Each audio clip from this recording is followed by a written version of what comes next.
বিসমিল্লাহির রহমানির রহিম। প্রিয় শিক্ষার্থীরা, আসসালামু আলাইকুম।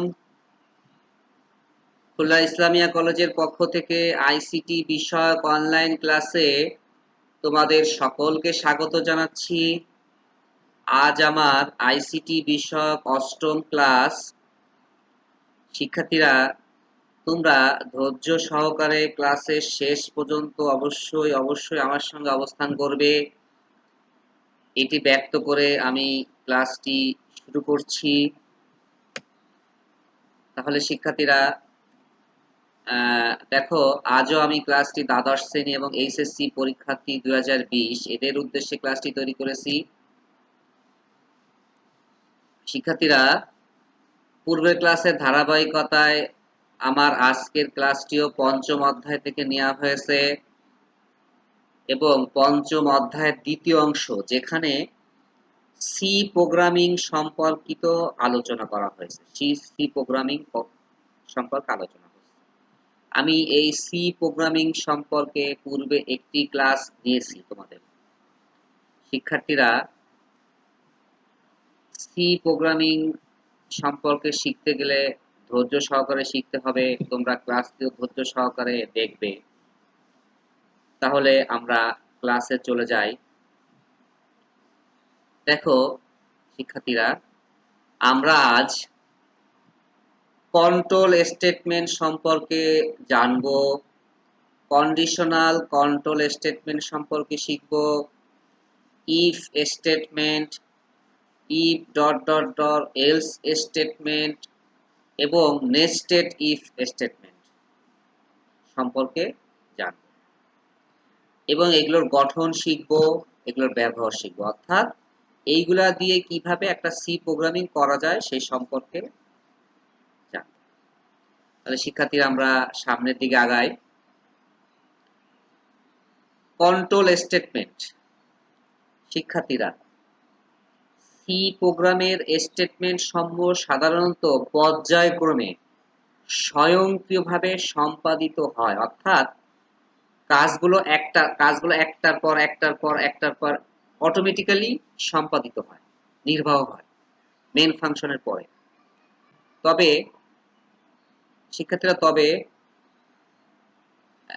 নিম্নলিখিত পরিস্থিতিতে কিছু পরিস্থিতিতে প্রোগ্রামারগণ কন্ট্রোল স্টেটমেন্টের সাহায্যে সি প্রোগ্রামিংটা নির্বাহ করে থাকেন। সেগুলো কোন কোন ক্ষেত্রে?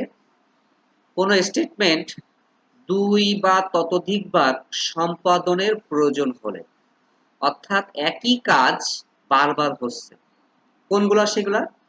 1 2 3 4 ডট ডট ডট 100 এই স্বাভাবিক সংখ্যার যোগফল বের করা একটা সি প্রোগ্রামিং। দেখো, যোগটা বারবার একই কাজ, একের সাথে 2 যোগ, 2 এর সাথে 3 যোগ, এই যোগগুলো বারবার হচ্ছে, তখন লুপ ব্যবহার করতে হয়, লুপ কন্ট্রোল স্টেটমেন্ট ব্যবহার করতে হয়। তাহলে একই কাজ বারবার করতে গেলে তোমার control statement, loop control statement ব্যবহার করতে হয়।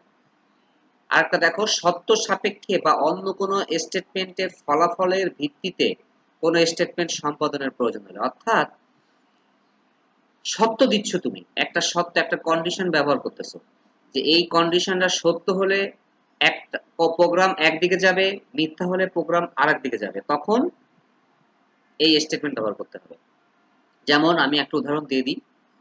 কোনো একটা সংখ্যা জোড় না বেজোড় সেটা বের করবা, তুমি একটা কন্ডিশন দিচ্ছ, এই কন্ডিশনটা সত্য হয় জোড়, জোড় হলে প্রোগ্রাম একদিকে যাবে, বেজোড় হলে প্রোগ্রাম আরেক দিকে যাবে। এইটে এইটে এইটে সম্পাদন করতে গেলে কন্ট্রোল স্টেটমেন্ট ব্যবহার করতে হয়। তারপরে শিক্ষার্থীরা, তারপর দেখো, সম্পাদনে বিরতি রাখতে হলে, কোনো কাজের মাঝে বা নির্ভর মাঝে বিরতি রাখতে হলে কন্ট্রোল স্টেটমেন্ট ব্যবহার করতে হয়। এক স্টেটমেন্ট থেকে অন্য স্টেটমেন্টে প্রোগ্রামের নিয়ন্ত্রণ স্থানান্তরের প্রয়োজন হলে এই কন্ট্রোল স্টেটমেন্ট ব্যবহার করতে হয়। শিক্ষার্থীরা, স্টেটমেন্ট নিয়ন্ত্রণ যত সহজ হয়, প্রোগ্রাম তত সহজ ও সুন্দর হয়। আর কন্ট্রোল স্টেটমেন্ট তুমি যত সহজে ব্যবহার করতে পারবে, প্রোগ্রামটা তত ফ্লেক্সিবল হবে। সি প্রোগ্রামে কন্ট্রোল স্টেটমেন্ট দুই ভাগে ভাগ করা হয়েছে। একটা হলো কন্ডিশনাল কন্ট্রোল স্টেটমেন্ট, আর একটা হলো লুপ কন্ট্রোল স্টেটমেন্ট। শিক্ষার্থীরা তাহলে কয় ভাগে? দুই ভাগে। একটা হলো কন্ডিশনাল কন্ট্রোল স্টেটমেন্ট, একটা লুপ কন্ট্রোল স্টেটমেন্ট। তাহলে এই সম্পর্কীয় তথ্য আমরা সামনে পাবো আশা করি। যাই আমরা সামনে। শিক্ষার্থীরা প্রথমে আমাদের টপিকস তাহলে কি? Conditional control statement. শিক্ষার্থীরা কি? Conditional control statement. C programming এ শর্ত সাপেক্ষে কোনো স্টেটমেন্ট সম্পাদনের জন্য কন্ডিশনাল কন্ট্রোল ব্যবহৃত হয়।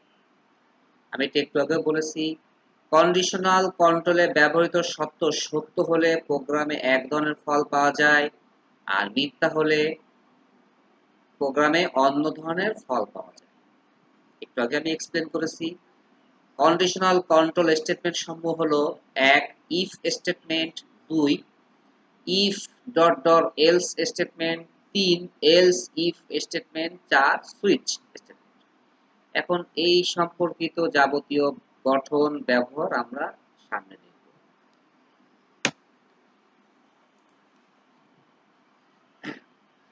শিক্ষার্থীরা দেখো, ১ নম্বরে আমরা দেখেছি ইফ স্টেটমেন্ট।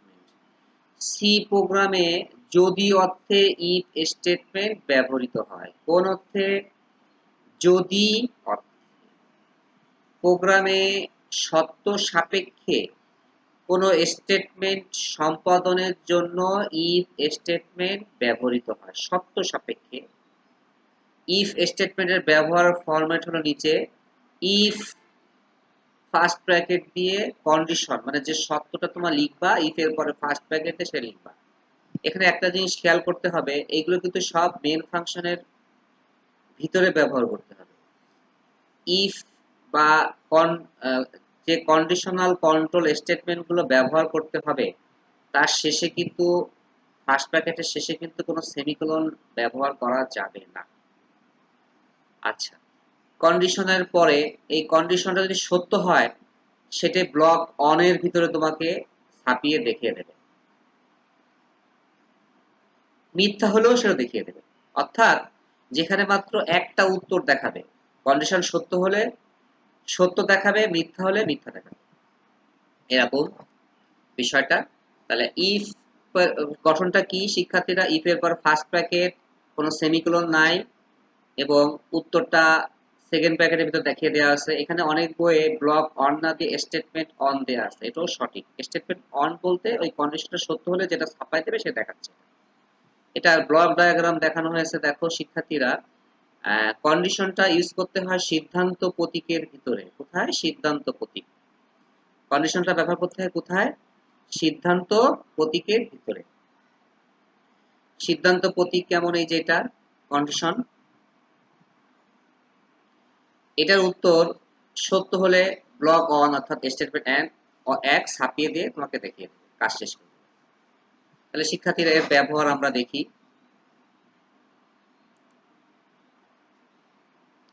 দেখো, একটা সমস্যা দিয়েছি, সেটা সি প্রোগ্রামিং করে দেখাবো আমরা শুধুমাত্র ইফ স্টেটমেন্টের মাধ্যমে। কিসের মাধ্যমে? ইফ স্টেটমেন্টের মাধ্যমে। দেখো, এই সমস্যাটা কিন্তু আমি একটা অ্যালগরিদমের ভিতরে দেখিয়েছিলাম। সেটাই, কোনো একটা পরীক্ষার সর্বনিম্ন নাম্বার, পাশের নাম্বার 40, কোনো শিক্ষার্থী 40 বা তার বেশি পেলে তুমি পাস ছাপাও, আর অন্যথায় ফেল ছাপাও। তাহলে শিক্ষার্থীরা একটা প্রোগ্রামিংও কিন্তু তিনটা অংশ আমি পূর্বে বলেছি: ইনপুট, প্রসেস, আউটপুট। এখান থেকে তুমি ইনপুট, প্রসেস, আউটপুট আলাদা করে ফেলো। শিক্ষার্থীর যে নাম্বারটা পেয়েছে সেটা কি ইনপুট, আর এই 40-এর বেশি পেয়েছে বা কম পেয়েছে সেটা বের করতে গেলে লজিকটা বা সত্যটা ব্যবহার করবা, সেটা হলো প্রসেস, প্রক্রিয়াকরণ। আর শেষে পাস অথবা ফেল ছাপাবা, সেটা হলো আউটপুট। তাই তো শিক্ষার্থীরা? তাহলে আমরা প্রোগ্রামিংটা করে দেখি। প্রোগ্রামিং এর প্রথমে হেডার ফাইল ইউজ করতে হয়। হেডার ফাইল লিখতে গেলে কিভাবে লিখতে হয়, হ্যাশ ইনক্লুড কৌণিক ব্র্যাকেটের মাধ্যমে stereo dot H, dot H বলতে হেডার ফাইল, এটা আরেকটা হেডার ফাইল ব্যবহার করতে, এটা একটা হেডার ফাইল, এর আন্ডারে আছে প্রিন্টএফ স্ক্যানএফ, এগুলোর ব্যাখ্যা আমি পূর্বে দিয়েছি।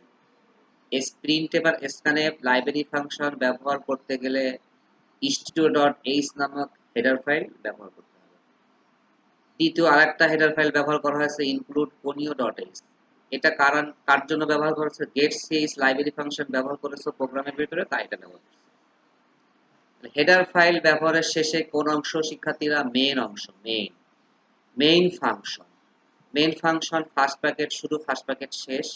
মেইন ফাংশন শুরু হয় সেকেন্ড ব্র্যাকেট দিয়ে, সেকেন্ড ব্র্যাকেট শেষ। মেইন ফাংশনের পরে কি অংশ শিক্ষার্থীরা, ঘোষণা, চলক ঘোষণা অংশ, চলক ঘোষণা অংশ, অর্থাৎ ভেরিয়েবল ডিক্লেয়ার করতে হবে। তুমি এখানে কত প্রকার ভেরিয়েবল ইউজ করবা সেটা এখানে ডিক্লেয়ার করে তোমাকে কম্পিউটারকে জানাই দিতে হবে।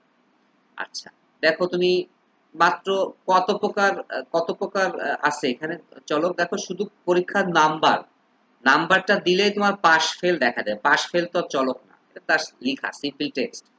তাহলে পরীক্ষার নাম্বারটা তুমি চলক হিসেবে ব্যবহার করতেছো। পরীক্ষার নাম্বারটা সাধারণত কোন ধরনের হয়, ভগ্নাংশ হয় নাকি পূর্ণ সংখ্যা শিক্ষার্থীরা? অবশ্যই পূর্ণ সংখ্যা হয়, ভগ্নাংশ হয় না।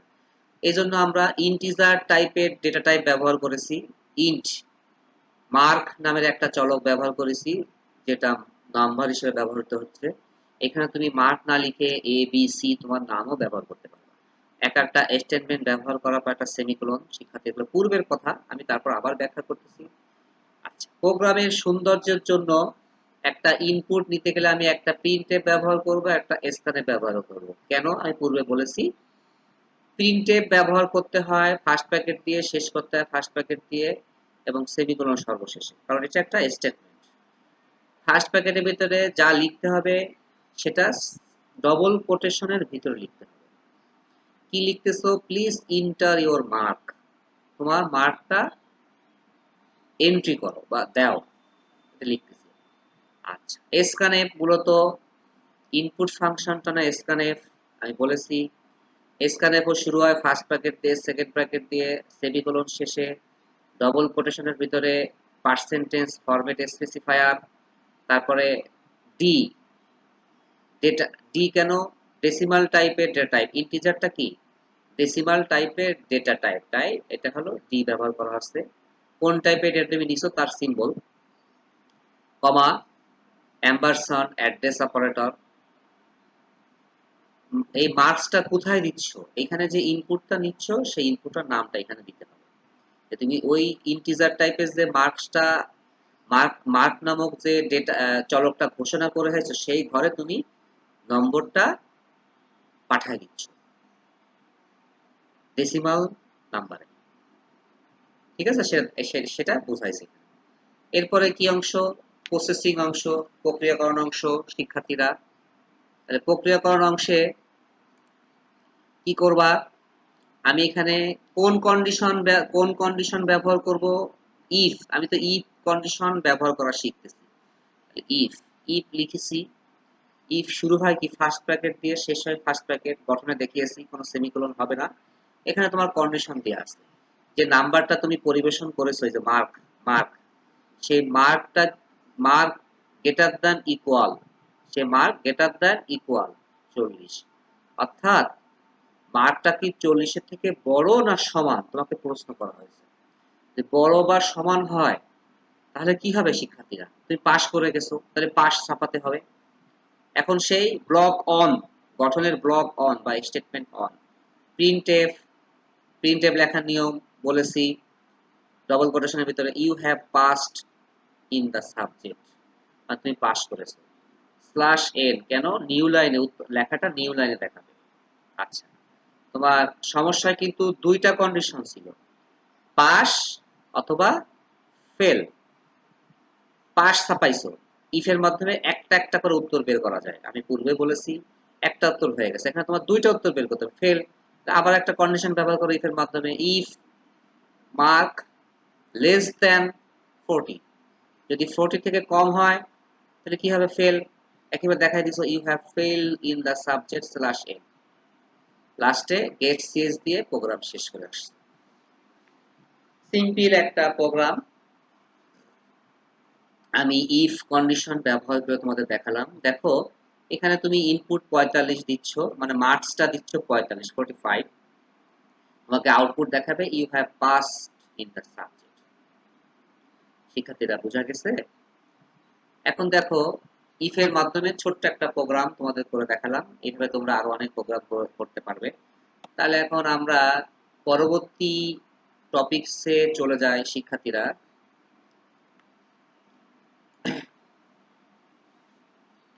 এরপর দেখো আছে 2 নাম্বার কন্ট্রোল কন্ডিশনাল কন্ট্রোল স্টেটমেন্টের দ্বিতীয় দ্বিতীয় নাম্বারটা ইফ ডট ডট এলস। শিক্ষার্থীরা ইফ এর সাথে ইফ ডট ডট এলস এর পার্থক্যটাকে একটু আমি বলে দেই। ইফ এর না আগে আগে আগে এটার অর্থগুলো বলে দেই। সি প্রোগ্রামিং এ অন্যথায় অর্থে ইফ স্টেটমেন্টের সাথে এলস স্টেটমেন্ট ব্যবহৃত হয়। এই জন্য এই স্টেটমেন্টকে ইফ ডট ডট এলস বলা হয়। ইফ ডট ডট এলস স্টেটমেন্টটি ব্যবহারের ফরম্যাট হলো, দেখো প্রথমটা ইফ কন্ডিশনের মাধ্যমে একটা ইফ প্রথমে নিবা, সেখানে কন্ডিশন লিখতেছো, first bracket second first bracket close করতেছো, কোনো সেমিকোলন নয়। এবার এই কন্ডিশন সত্য হলে প্রথম সেকেন্ড ব্র্যাকেটের ভিতরে যে ব্লক অন স্টেটমেন্ট সেটি দেখাবে। ইফ কন্ডিশনের ভিতরে কন্ডিশনটা ট্রু বা সত্য হলে ব্লক অন বা স্টেটমেন্ট অন নামক যে স্টেটমেন্টটা তুমি ব্যবহার করবা সেটা ছাপিয়ে তোমাকে দেখিয়ে দেবে। আচ্ছা, এবার দেখো ইফ এর ভিতরে যে কন্ডিশনটা তোমাকে তুমি দিয়েছিলা সেটা সত্য হয়নি, মিথ্যা হয়েছে, তখন ব্লক অন স্টেটমেন্টটা নির্বাহ হবে না। নির্বাহ হবে কোনটা? এলস এর পরে যে স্টেটমেন্ট সেটা। বুঝা গেছে? সহজ কথায় ইফ এর পর কন্ডিশন সত্য হলে ব্লক অন কাজ করবে, এই কন্ডিশন মিথ্যা হলে ব্লক টু কাজ করবে। এলস এর সাথে যে স্টেটমেন্ট সেটা ব্যবহার করতে হবে। খেয়াল করো, আমি আরেকটু সহজ ভাষায় বলে দিই ইফ এর সাথে কম্পেয়ার। ইফ ব্যবহার করে তুমি একটি একটি কন্ডিশন, একটি একটি স্টেটমেন্ট, একটি স্টেটমেন্ট ছাপিয়ে দেখিয়ে দিয়েছো। আর ইফ ডট ডট এলস এর মাধ্যমে তুমি দুইটা স্টেটমেন্ট ছাপাতে পারবা একই সময়ে, হয় সত্য না হলে মিথ্যা। ইফ এর মাধ্যমে তুমি শুধু সত্যগুলো দেখাইছো অথবা শুধু মিথ্যাগুলো দেখাইছো, আর এখানে সত্য অথবা মিথ্যা। সত্য হলে সত্য ছাপাই দেবে অথবা মিথ্যা ছাপাই দেবে। কন্ডিশন সত্য হলে সত্য ছাপাবে ব্লক অন, কন্ডিশন মিথ্যা হলে ব্লক টু, অর্থাৎ এলস এর পরে যে ব্লক সেটা দেখাবে। অর্থাৎ দুইটা জিনিসের কম্পেয়ার করতে গেলে if dot dot else statement ব্যবহার করতে হবে। এটার ব্লক ডায়াগ্রাম দেখো শিক্ষার্থীরা, এখানে কন্ডিশন লিখেছি, এটা যদি সত্য হয় প্রোগ্রাম এই দিকে যাবে, ব্লক অন নির্বাহ হবে। এটি মিথ্যা হয় প্রোগ্রাম এই দিকে যাবে, ব্লক টু নির্বাহ হবে। পরে যে কোনো একটা উত্তর এখান থেকে ছাপিয়ে বের করে দেবে, তোমাকে দিয়ে দেবে। তাহলে শিক্ষার্থীরা গঠন সম্পর্কে মনে হয় তোমরা ক্লিয়ার হলা। এখন এটার ব্যবহারিক প্রয়োগে একটু আমরা যাই। দেখো খুব ছোট্ট একটা প্রোগ্রাম আমি তোমাদের করিয়ে দেখাবো। কোন সংখ্যা জোড় না বেজোড় তা নির্ণয় করার জন্য একটি সি প্রোগ্রাম। আমি এই সম্পর্কিত অ্যালগরিদম ফ্লোচার্ট কিন্তু তোমাদের দেখিয়েছি। প্রথমে হেডার ফাইল, আমি এখানে একটা হেডার ফাইল লিখিয়েছি, কারণ এখানে গেট শেষ আমি ব্যবহার করি নাই। তারপর দেখো কি মেন ফাংশন শুরু হয় সেকেন্ড ব্র্যাকেট দ্বারা, সেকেন্ড ব্র্যাকেট শেষ। তারপরে কি ঘোষণা অংশ ইন্টিজার ব্যবহার করেছি কেন? আমি দেখো কোন সংখ্যা সাধারণত আমি পূর্ণ সংখ্যা নেব, জোড় সংখ্যা কখনো ভগ্নাংশ হয় না, জোড় অথবা বেজোড় কোন সংখ্যা কিন্তু ভগ্নাংশ নেওয়া যায় না, পূর্ণ সংখ্যা, এই জন্য আমি ইন্টিজার ব্যবহার করেছি। একটা সংখ্যা আমি এ দ্বারা প্রকাশ করেছি, তুমি এখানে বড় হাতের এন ও ব্যবহার করতে পারবা, নাম্বার বা বি সি যা খুশি ব্যবহার করতে পারবা। চলো ঘোষণা হয়ে গেল, সেমিকোলন শেষ। এখন ইনপুট, একটা ইনপুট নিতে গেলে একটা প্রিন্ট একটা স্ক্যানএফ পূর্বে বলেছি। প্রিন্ট এর ভিতরে আমি লিখতেছি কি ইনসার্ট এ নাম্বার, মানে নাম্বারটা তুমি দাও, ইনসার্ট করো, সেমিকোলন শেষ। এবার স্ক্যানএফ ফরম্যাট স্পেসিফায়ার ডি, কেন ডি? ইন্টিজার তাই, সেমিকোলন কমা শেষ, অ্যাড্রেস অপারেটর এ।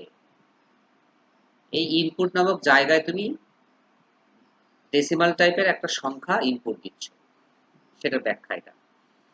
তাহলে শিক্ষার্থীরা এরপর সেই কন্ডিশন, আমি এবার কোন কন্ডিশন ব্যবহার করব? If dot dot else. তাহলে প্রথমে আমি ইফ দিব, ইফ এর ভিতরে ফার্স্ট ব্র্যাকেটে একটা কন্ডিশন লিখব, এই কন্ডিশন সত্য হলে এইটা কাজ করবে, আর মিথ্যা হলে এলস এর পরের অংশ কাজ করবে। তাহলে লজিকটা আমি কি দিয়েছি দেখো শিক্ষার্থীরা, এ মোড, এটা কিন্তু মোড মডিউল ভাগশেষ নির্ণয়ের সূত্র, 2 নট ইকুয়াল 0, অর্থাৎ ওই সংখ্যাটিকে তুমি 2 দিয়ে ভাগ করে ভাগশেষ নির্ণয় করবা। সেই ভাগশেষ যদি শূন্য না হয় তাহলে সংখ্যাটি হবে বেজোড়। আর এই শর্ত যদি ফেল করে অর্থাৎ মিথ্যা হয়, অর্থাৎ ভাগশেষ যদি শূন্য হয় তখন তোমাকে সংখ্যাটি কি দেখাবে? ইভেন বা জোড়। কোন সংখ্যাকে 2 দিয়ে ভাগ করলে ভাগশেষ শূন্য হলে জোড় হয়, ভাগশেষ শূন্য না হলে বিজোড়। তাহলে খেয়াল করো সুন্দরভাবে, ইফ এর ভিতরে যে কন্ডিশন সেটা সত্য হলে এই স্টেটমেন্ট দেখাবে, অর্থাৎ সেটা বিজোড় দেখাবে, আর মিথ্যা হলে এলস এ চলে যাবে। দেখো আমি একটা নাম্বার তোমাকে দিয়ে দিয়েছি 67, দেখাইছে ওর, অর্থাৎ এটা বিজোড়। এইভাবে তুমি ইফ ডট ডট এলস এর মাধ্যমে সুন্দরভাবে একটা প্রোগ্রাম তুমি করতে পারবে শিক্ষার্থীরা। এরপর দেখো আরেকটা প্রোগ্রামিং আমি করেছি ইফ ডট ডট এলস এর মাধ্যমে, কোনো একটা ইয়ার বা বর্ষ, অধিবর্ষ বা লিপ ইয়ার কিনা সেটা বের করা একটা প্রোগ্রামিং। কিভাবে বের করতে হবে তার যাবতীয় তথ্য এখানে এক্সপ্লেন করে দেওয়া আছে। ওই বছরটাকে প্রথমে তুমি 400 দিয়ে ভাগ করবে, 400 দিয়ে ভাগ করলে ভাগশেষ যদি শূন্য হয় তাহলে সরাসরি লিপ ইয়ার, আর ভাগশেষ যদি শূন্য না হয় ওটা লিপ ইয়ার হতেও পারে নাও পারে। এরপর 400 দিয়ে ভাগ করলে যদি ভাগশেষ শূন্য না হয় তখন সেটাকে 100 দিয়ে ভাগ করতে হবে, 100 দিয়ে ভাগ করলে যদি শূন্য না হয় অর্থাৎ কিছু ভাগশেষ থাকে, এবং সেটাকে যদি 4 দিয়ে ভাগ করলে ভাগশেষ শূন্য হয় তাহলে সেটা লিপ ইয়ার, অন্যথায় লিপ ইয়ার নয়। আর 100 দিয়ে ভাগ করলে যদি ভাগশেষ শূন্য হয়ে যায় ওটা নট লিপ ইয়ার। ব্যাখ্যা হয়ে গেল। এখন দেখো আমরা এটা প্রোগ্রামিং এর মাধ্যমে করি। দুটা হেডার ফাইল লিখেছি আমি, মেইন ফাংশন লিখেছি, সেকেন্ড ব্র্যাকেট, এখানে আমি ইন্টিজারের মাধ্যমে ইয়ার নামক একটা চলক নিয়েছি। ইয়ার বা তোমার বছর তো কখনো ভগ্নাংশে হয় না, তাই না? এই জন্য এটা ইন্টিজার টাইপের। প্রিন্টের ভিতরে লিখছি enter the year 4 digit to check, মানে যেটা তুমি চেক করবা সেটা 4 ডিজিটের হতে হবে। স্কয়ারের ভিতরে লিখছি ডবল কোটেশন দিয়ে পার্সেন্টেজ ডি, কেন ডি? ইন্টিজার, অ্যাড্রেস অপারেটর ইয়ার। এখন ওই সত্যটা এখানে ইফ এর ভিতরে একবারে লিখে দিয়েছি। দেখো ইফ ইয়ার মানে তুমি যে ইয়ারটা ইনপুট নিচ্ছ তাকে 400 দিয়ে ভাগ করে ভাগশেষ নির্ণয় করতেছো। ভাগশেষ এখানে দেখো ইকুয়াল, ডবল সমান সমান মানে সি প্রোগ্রামিং এ ডবল সমান সমান মানে ইকুয়াল, আর একটা সমান সমান মানে অ্যাসাইনমেন্ট অপারেটর। যদি ভাগশেষ শূন্য হয়, আর এটা হলো অর, লজিক্যাল অর লজিক ব্যবহার করা হয়েছে। যদি ভাগশেষ শূন্য হয় তাহলে সেটা লিপ ইয়ার, যদি না হয় মানে অর, অথবা, অর্থাৎ যদি না হয় তখন এদিকে যাবে। কি হবে তখন? ইয়ারকে 100 দিয়ে ভাগ করতেছো, ভাগশেষ শূন্য না হয় অর্থাৎ ভাগশেষ কিছু থাকে, এবং এন্ড মানে লজিক্যাল এন্ড, দুইটা অ্যাম্বারসান চিহ্ন মানে লজিক্যাল এন্ড। এই এন্ড বলতে দুইটা কাজ একসাথে হবে। যদি এখানে শূন্য না হয় তখন সেই ইয়ারকে আবার 4 দিয়ে ভাগ করতেছো, সেই ভাগশেষ যদি শূন্য হয় তাহলে লিপ ইয়ার। তখন কি কাজ করবে? এই কন্ডিশন, এই স্টেটমেন্টটা কাজ করবে যে পার্সেন্টেজ ডি, অর্থাৎ যে ডেসিমাল টাইপের ইয়ারটা দিয়েছিলা সেটা লিপ ইয়ার। ওই লিপ ইয়ারটা কোথা থেকে আসতেছে? যে এই ইয়ার থেকে আসতেছে, মানে এই ইয়ারের যে নাম্বারটা তুমি দিয়েছিলা ইনপুটে স্ক্যানএর মাধ্যমে যে ইয়ারটা নাম্বার দিয়েছিলা সেটা। এলস এটা যদি মিথ্যা হয় তাহলে কি হবে, ওই পার্সেন্টেজ দিয়ে অর্থাৎ যে ইয়ারটা তুমি এই যে এখানে দিয়ে এসেছো সেই বছরটা নট লিপ ইয়ার হবে। তারপর গেট সিজ সেটা দেখো 2012 ইজ এ লিপ ইয়ার তোমাকে দেখিয়ে দিয়েছে। এইভাবে ইফ ডট ডট এলস এর মাধ্যমে তুমি যেখানে দুইটা উত্তর সেখানে তুমি এটার মাধ্যমে সি প্রোগ্রামিং করে আসতে পারবা। এরপরে অন্য topics else dot dot if. শিক্ষার্থীরা একাধিক সত্য যাচাই করার জন্য সি প্রোগ্রামে অন্যথায় যদি অর্থে ইফ ডট ডট এলস স্টেটমেন্টের সাথে এলস ইফ স্টেটমেন্ট ব্যবহার করতে হয়। আবার শোনো, একাধিক সত্য যাচাই করার জন্য ইফ ডট ডট এলস স্টেটমেন্টের সাথে অর্থাৎ ইফও থাকবে এলসও থাকবে, প্রথমে থাকবে ইফও থাকবে এলসও থাকবে, অর্থাৎ প্রথমে থাকবে ইফ পরে থাকবে এলস, এর মাঝে এলস ইফ ব্যবহার করতে হবে। Else if statement if else স্টেটমেন্টের ইফ এবং এলস স্টেটমেন্টের মাঝে বসে।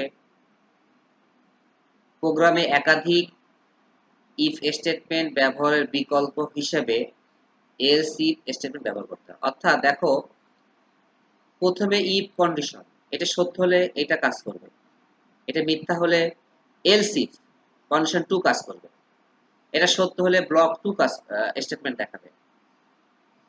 এটা যদি মিথ্যা হয় এলস ইফ তৃতীয় কন্ডিশন কাজ করবে, এটা সত্য হলে এই ব্লক 3 স্টেটমেন্ট তোমাকে ছাপিয়ে দেখিয়ে দেবে। এইভাবে অনেকগুলো তোমার যতগুলো প্রয়োজন ততগুলো ডট ডট মানে যতগুলো প্রয়োজন তুমি ততগুলো এলস ইফ ব্যবহার করতে পারবে। লাস্টে এলস মানে এই পূর্বের যে কন্ডিশনগুলো তুমি ব্যবহার করে এসেছো সেইগুলো সব মিথ্যা হলে ডিফল্ট হিসেবে এলস যেটা সেটা কাজ করবে। শিক্ষার্থীরা সহজ কথায় মনে করো তুমি 5টা সংখ্যার মধ্যে কম্পেয়ার করতেছো, 5টা সংখ্যার মধ্যে কম্পেয়ার করতে গেলে একটা লাগবে ইফ, একটা লাগবে এলস, থাকে কয়টা? 3টা, মাঝে 3টা এলস ব্যবহার করতে হবে। বুঝা গেছে? তাহলে শিক্ষার্থীরা আমরা এর ব্যবহারিক প্রয়োগে চলে যাই। দেখো, কোন সংখ্যা ধনাত্মক, ঋণাত্মক না শূন্য তা নির্ণয় করার জন্য সি প্রোগ্রাম মানে এখানে তিনটা কন্ডিশন শিক্ষার্থীরা, তিনটা কন্ডিশন। পূর্বের ন্যায় আমি হেডার ফাইল লিখে এসেছি, মেন ফাংশন লিখেছি। এখানে কোন সংখ্যা কি, সংখ্যাটা অবশ্যই পূর্ণ সংখ্যা, তাই আমি এখানে ইন্টিজার ব্যবহার করেছি, একটা সংখ্যা এ দিয়েছি। এর জন্য একটা প্রিন্টএফ একটা স্ক্যানে প্রিন্টএফ ভিতরে লিখছি ইনসার্ট এ নাম্বার, স্ক্যানের ভিতরে লিখছি ফরম্যাট স্পেসিফায়ার দিয়ে ওই অ্যাড্রেস অপারেটর দিয়ে এ লেখা হয়েছে। এখন দেখো একটা কন্ডিশন ব্যবহার করা হয়েছে, এখানে কি তিনটা শর্ত। তাহলে শিক্ষার্থীরা একটা লাগবে ইফ, একটা লাগবে এলস, মাঝখানে লাগবে একটা এলস ইফ, তাই তো? ইফ এর ভিতরে আমি লিখলাম এ গ্রেটার দ্যান শূন্য, এটা সত্য হলে অর্থাৎ সংখ্যাটা যদি শূন্য থেকে বড় হয় তাহলে নাম্বারটা কি হবে? পজিটিভ।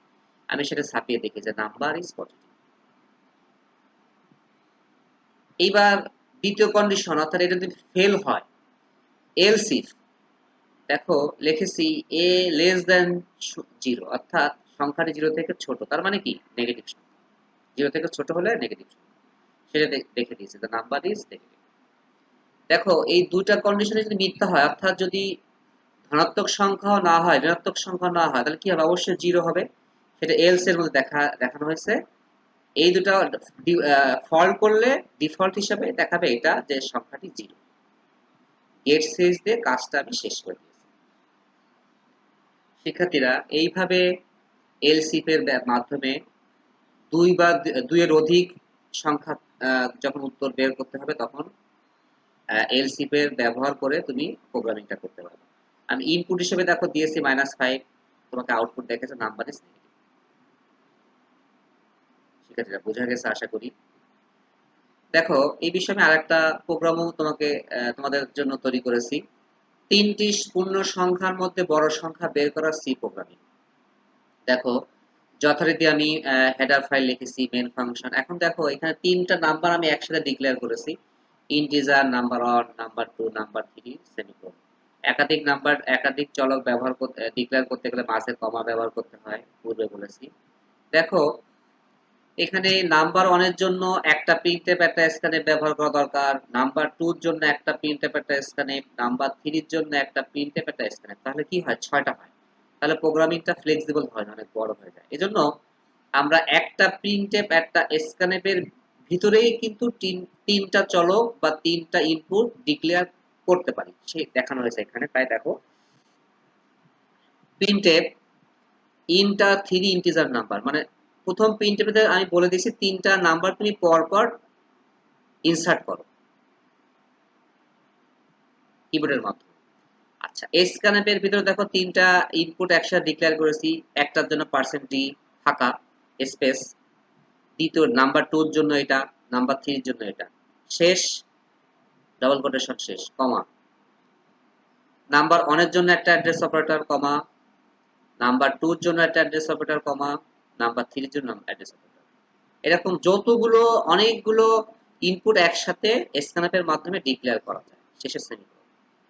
এখন দেখো ইফ এর মাধ্যমে বলেছি কন্ডিশন ব্যবহার করেছি, নাম্বার 1 কি নাম্বার 2 থেকে বড়, এবং এটা কি এবং এন্ড লজিক্যাল এন্ড এখানে বড় হাতের এন্ড লিখলেও হবে। নাম্বার 1 কি নাম্বার 3 থেকে বড়, অর্থাৎ তিনটা সংখ্যার ভিতর থেকে প্রথম নাম্বার 1 এবং নাম্বার 1 এর সাথে নাম্বার 2 কম্পেয়ার করছি এবং নাম্বার 3 কম্পেয়ার করছি।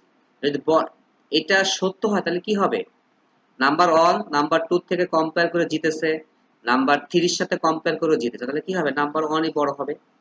দেখো দেখিয়েছি %d কেন ইন্টিজার, তাই ওই নাম্বারটা is the largest number, number 1, অর্থাৎ নাম্বার 1 এ যে নাম্বারটা তোমার দেওয়া হয়েছে সেটা এখানে শো করবে। এইবার মনে করো এটা ফেল হয়েছে, এটা সত্য হয়নি, তাহলে এলস ইফ এবার নাম্বার 2 এর সাথে নাম্বার 1 এর কম্পেয়ার করা হয়েছে এবং নাম্বার 2 এর সাথে নাম্বার 3 কম্পেয়ার করা হয়েছে। এখানে যদি সত্য হয় তাহলে বিজয়ীকে নাম্বার 2 দেখাই দেবে, নাম্বার 2 হলো বড়, লার্জেস্ট নাম্বার নাম্বার 2 কে দেখাই দিয়েছে। তো উপরের দুইটায় ফেল হয়, ডিফল্ট হিসেবে কি দেখাবে, নাম্বার 3 বড়, এলস এর পরে এইজন্য দেখিয়ে দিয়েছে নাম্বার 3 বড়।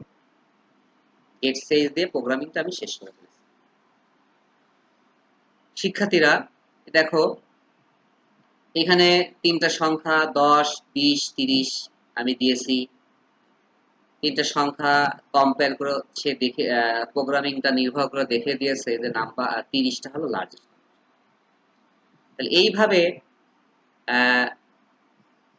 এলসিপ এর মাধ্যমে একটা প্রোগ্রামিং করা যায়। এলসিপ এর মূল বিষয়টা কি, প্রথমে ইফ থাকবে, শেষে এলস থাকবে, মাঝখানে এলসিপ। যতগুলো এলসিপ ব্যবহারের প্রয়োজন সব ইফ আর এলস এর মাঝখানে ব্যবহার করতে পারে। এবার 4টি সংখ্যার ভিতরে বড় সংখ্যা, 5টি সংখ্যার ভিতরে বড় সংখ্যা, এগুলো সব তুমি ব্যবহার করতে পারো। শিক্ষার্থীরা আমার ক্লাস শেষ পর্যায়ের এখানেই মনে হয় শেষ হয়ে গেছে। এখন তোমাদের সবাইকে ধন্যবাদ জানিয়ে আমি আমার আজকের এই ক্লাসটি শেষ করছি। তোমরা ঘরে বসে সুস্থ থাকো এটা কামনা করে আমি আমার ক্লাসটি শেষ করছি। সবাইকে ধন্যবাদ জানিয়ে সবাই ভালো থাকো, সুস্থ থাকো। আসসালামু আলাইকুম।